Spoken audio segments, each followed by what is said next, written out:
Good morning students. First year में आपका जो सब्जेक्ट है फाइनेंशियल अकाउंटिंग, ठीक है। फाइनेंशियल अकाउंटिंग में शिक्षण विधि आपकी चल रही थी, जो मैंने बताया था कि एक साधन होता है जो किसी भी विषय को रुचिपूर्ण बच्चों को ज्ञान प्रदान करता है। अब बात होती है शिक्षण विधि के कौन कौन से उद्देश्य होते हैं। तो मतलब शिक्षण विधि, हम विधि के माध्यम से, किसी साधन के माध्यम से जब व्यक्ति को अध्ययन करवाते हैं तो बेसिकली उसका उद्देश्य क्या हो सकता है? बच्चों में श्रद्धा की भावना का उत्पन्न करना, बच्चों को इंटरेस्टेबल बनाना, रुचि जागृत करना, बच्चों को अनुशासन में रखना और बच्चों का ज्ञान को स्थायी रूप से निश्चित करना। तो ऐसे विभिन्न प्रकार के हमारे उद्देश्य होते हैं कि हम एक ऐसे साधन को, एक ऐसे माध्यम को बच्चों को सेंट्रलाइज कर रहे हैं जो बच्चों के लॉन्ग टाइम तक स्थिर रहे उसके ज्ञान को। तो इसके लिए बेसिकली कौन कौन से उद्देश्य है, हम क्यों पढ़ा रहे हैं? तो जो पहला उद्देश्य है वो ये है, ये किसके अनुसार है? माध्यमिक शिक्षा आयोग के अनुसार। माध्यमिक शिक्षा आयोग के अनुसार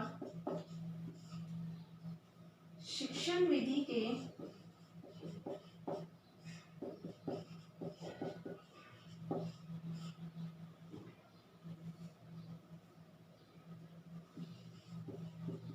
निम्नलिखित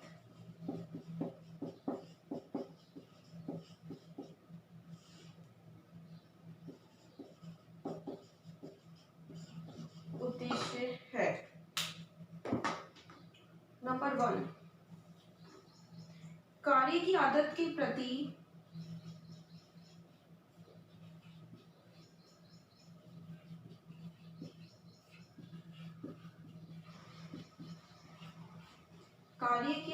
प्रति छात्रों में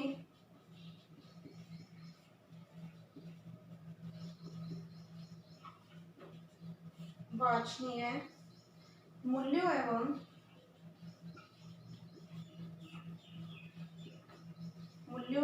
उचित अभिवृत्तियों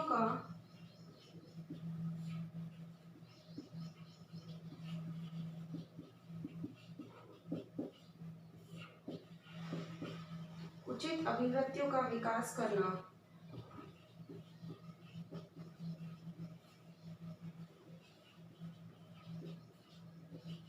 सेकंड है, छात्रों में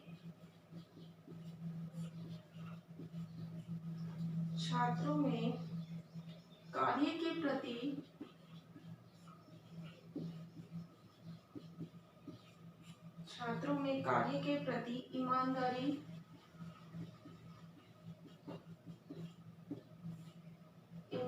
एवं सक्षमता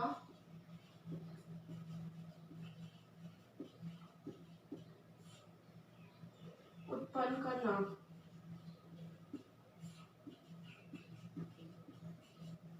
देखो, ये जो उद्देश्य आते हैं, उद्देश्य में जो निम्नलिखित बातों का समावेश हुआ है वो किसके अकॉर्डिंग हुआ है? माध्यमिक शिक्षा आयोग के अनुसार।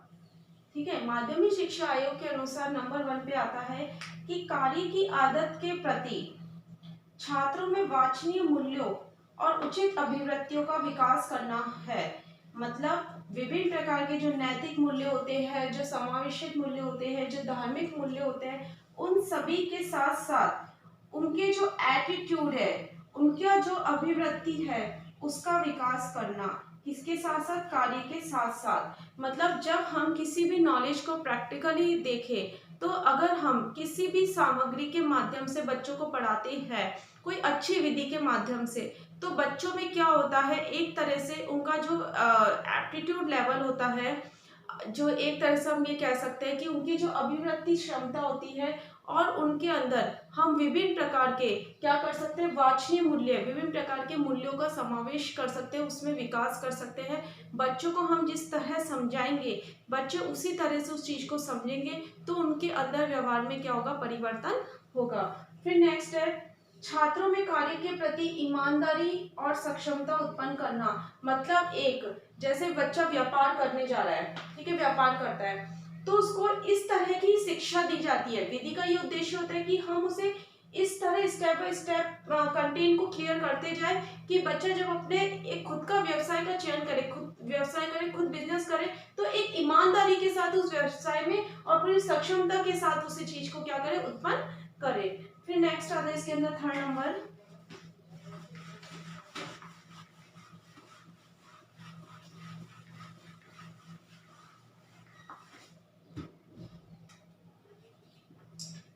आता है उद्देश्यपूर्ण एवं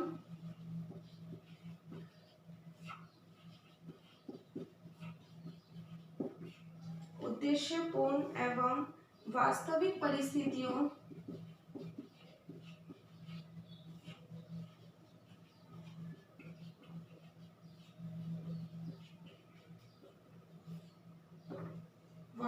परिस्थितियों द्वारा सीखने के लिए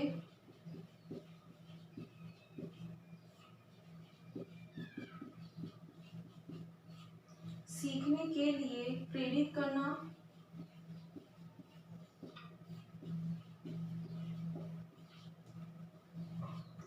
नेक्स्ट आता है छात्रों को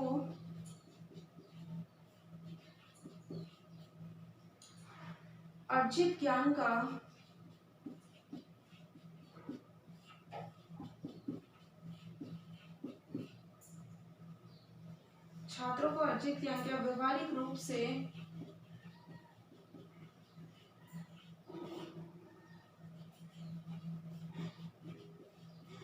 व्यवहारिक रूप से प्रयोग कर सकने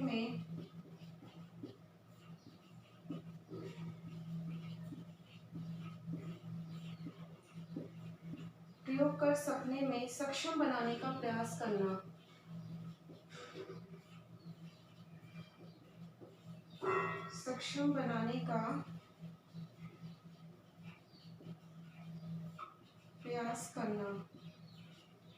नेक्स्ट आता है छात्रों को स्वाध्याय हेतु प्रशिक्षित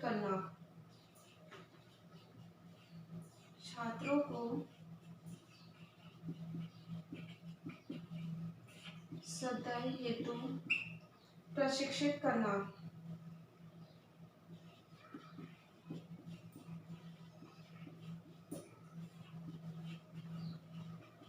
देखो, पहला नंबर आता है उद्देश्यपूर्ण वास्तविक परिस्थितियों द्वारा सीखने के लिए प्रेरित करना, क्योंकि हम किसी भी पाठ का निर्माण करने से पहले उसकी योजना निश्चित करके उसका उद्देश्य निश्चित करते हैं। तो जब हम किसी भी विधि का उपयोग करते हैं, हम ये मानते हैं कि हम कोई पाठ योजना बना रहे हैं या पाठ का निर्माण कर रहे हैं, बच्चों को किसी का अध्ययन कंटेंट को समझा रहे हैं, तो उससे पहले हमारे उद्देश्य निश्चित होने चाहिए और हमें ये पता होना चाहिए कि कौन सी विधि सामने वाले बच्चों के लिए उपयुक्त रहेगी, या इस विधि के माध्यम से अगर बच्चा समझ पा रहा है तो वो जो टीचर है उस विधि का क्लासरूम के अंदर क्या करेगा, उपयोग करेगा।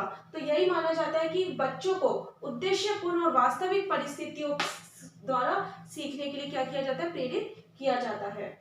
फिर नेक्स्ट आता है छात्रों को अर्जित ज्ञान का व्यवहारिक रूप से प्रयोग कर सकने में सक्षम बनाने का प्रयास करना। वही चीज प्रैक्टिकल रूप से कि सैद्धांतिक नियमों के साथ साथ बच्चों को जब तक हम सैद्धांतिक ज्ञान को ही बच्चों के अंदर विकसित करते जाएंगे तो हमारा जो शिक्षण कार्य वो निरर्थक या प्रभावशाली सिद्ध नहीं होगा, क्योंकि सिद्धांतों के साथ साथ बच्चों को व्यवहारिक रूप देना भी बहुत अत्यंत आवश्यक होता है। बच्चे करके सीखने पर अत्यधिक बल देते हैं बजाय सिद्धांतों के। तो ये माना जाता है कि विधि के माध्यम से जब हम पढ़ाते हैं, विधि का जब हम उपयोग करते हैं, अच्छी विधि का जब हम उपयोग करते हैं, तो ये देखा जाता है कि बच्चों में किसकी भावना प्रेरित होती है। एक तरह से बच्चों में जो नॉलेज होती है वो व्यवहारिक, अपने व्यवहारिक जीवन में वो उसका उपयोग कर सकने में सक्षम होता है। फिर आता है छात्रों को स्वाध्याय हेतु प्रशिक्षित करना। जैसा कि मैंने आपको बताया है कि विधि के माध्यम से पढ़ाने से क्या होता है, विधि एक माध्यम होता है जो बच्चों के हर विषय को रुचिपूर्ण बनाता है और उसके माध्यम से बच्चे अपने जीवन में क्या करते हैं, सेल्फ डिपेंडेंट बनने की कोशिश करते हैं। तो विधि जब बच्चों के सामने रखी जाती है, जब हम विभिन्न जैसे उदाहरणों के माध्यम से अपने बच्चों को पढ़ाया और प्रश्न कौशल उसके अंदर विकसित किया, तो प्रश्नों के माध्यम से बच्चों ने क्या किया, एक तरह से बुक पढ़ने का उनमें ज्ञान विकसित हुआ, अपने समस्याओं को वो स्वयं ही क्या करेगा, खोजने की कोशिश करेगा। एक तरह से उसमें चिंतन शक्ति का विकास होगा। तो इतनी सारी शक्तियों के विकास होने के लिए क्या है, एक तरह से शिक्षण विधि क्या करती है, बच्चों में स्वाध्याय के लिए क्या करती है, स्वाध्याय प्रशिक्षित करवाती है। स्वाध्याय के लिए बच्चे विकसित होते हैं, स्वाध्याय का उसके अंदर कौशल विकसित होता है। इस दृष्टि से माना जाता है कि जो शिक्षण क्रिया है वह प्रभावशाली होती है, बच्चे उसके अंदर सफल भूमिका निभाते हैं। फिर नेक्स्ट आता है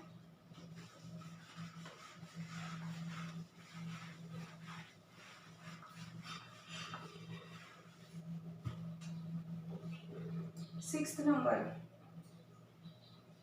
छात्रों में स्पष्ट चिंतन की योग्यता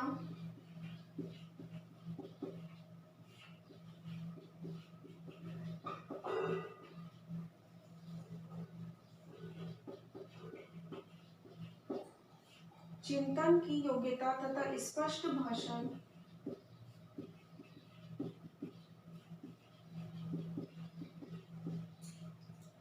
भाषण एवं लेखन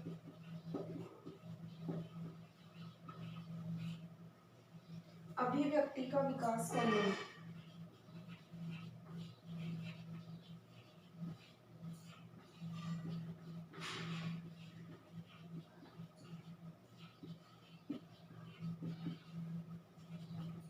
नेक्स्ट है छात्रों में रुचियों का विकास करना,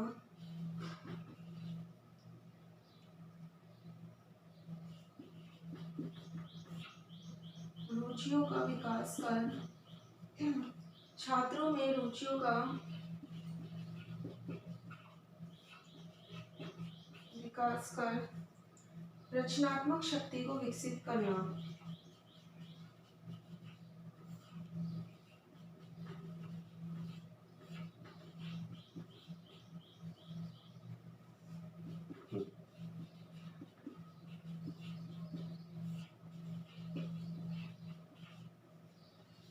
नेक्स्ट है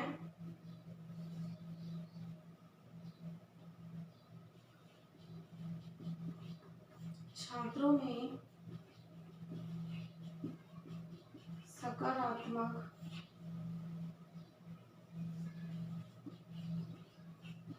दृष्टिकोण विकसित करना। नेक्स्ट है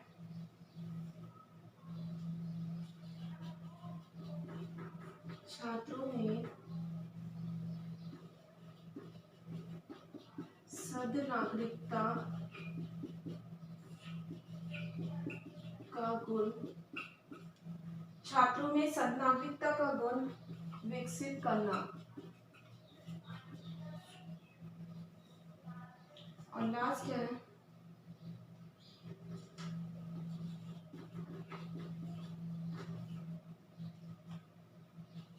चरित्र निर्माण।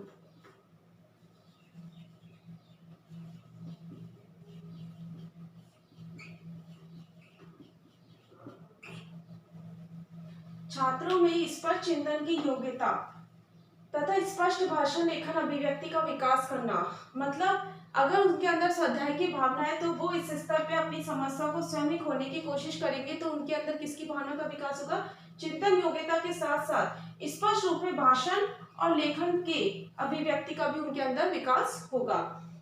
छात्रों में रुचियों का विकास करके रचनात्मक शक्ति को विकसित करना। इसका मतलब ये होता है कि जब बच्चा किसी भी विषय में, जैसे मैथ्स ले लो, गणित में क्या करता है, जब वो सभी प्रकार के जोड़ बाकी गुणा को समझ लेता है अच्छी तरह से, तो फिर वो क्या करता है, उसको एक क्रिएटिविटी रूप से उद्भव करने की कोशिश करता है। जैसे अपने पास कोई कॉन्सेप्ट क्लियर होता है तो अपन उसे और अच्छे से समझने समझाने की कोशिश कर सकते हैं। तो वही चीज होती है कि फाइनेंशियल अकाउंटिंग के अंदर जब हम इस विधि का उपयोग करते हैं तो बच्चों को अकाउंटिंग लेवल, जब बच्चों को लेखा कार्य करना आ जाता है, अकाउंटिंग बनाना आ जाता है, तो वो किसी भी स्तर पर, किसी भी क्षेत्र में इजी गोइंग में क्या करते हैं, रुचियों के उसे इंटरेस्ट आने लगता है। जैसे टैली होती है, जब टैली किसी को इजी गोइंग में समझ में आने लगती है तो वो क्या करता है, रचनात्मक रूप से क्या करता है, उसका विकास करने की कोशिश करता है, उसके अंदर रचनात्मक शक्ति को विकसित करता है। मतलब अपने अपने जो उसका पॉइंट ऑफ व्यू उसको क्या करता है, विकसित करता है। छात्रों में सकारात्मक दृष्टिकोण विकसित करना, इसका मतलब ये होता है कि जब हमें ओवरऑल सब चीजें, जब सामने वाला विषय, जब कंटेंट हमें समझ में आता है तो हमारे अंदर एक कॉन्फिडेंस लेवल बढ़ता है, और जब कॉन्फिडेंस लेवल बढ़ता है तो हम जो सोचते हैं वो पॉजिटिवली सोचते हैं और हम पॉजिटिवली उसके अकॉर्डिंग बिहेव करते हैं। और सद नागरिकता का गुण विकसित करना, इसके अंदर सभी प्रकार की वैल्यूज को समझाया जा रहा है, तो इसमें बच्चों को ऑटोमेटिकली सद नागरिकता का गुण विकसित होगा। और बच्चों के हर विपरीत परिस्थितियों में बच्चे क्या करेंगे, अपने आप समस्या को सुलझाने की कोशिश करेंगे, तो उनके अंदर, छात्रों में चरित्र निर्माण का विकास अपने आप ही होगा। बच्चों का जो बिहेवियर है, जो कैरेक्टर है, वो पूरा का पूरा क्या हो जाएगा, चेंजेस हो जाएगा। ये आपके थे शिक्षण विधि के उद्देश्य। अब आपका गृह कार्य है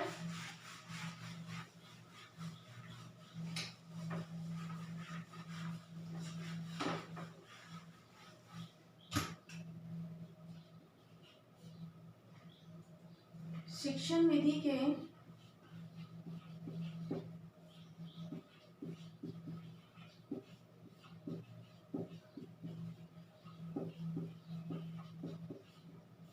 उद्देश्य को स्पष्ट कीजिए। शिक्षण विधि के उद्देश्य को स्पष्ट कीजिए। घर पे रहिए, सुरक्षित रहिए। Thank you.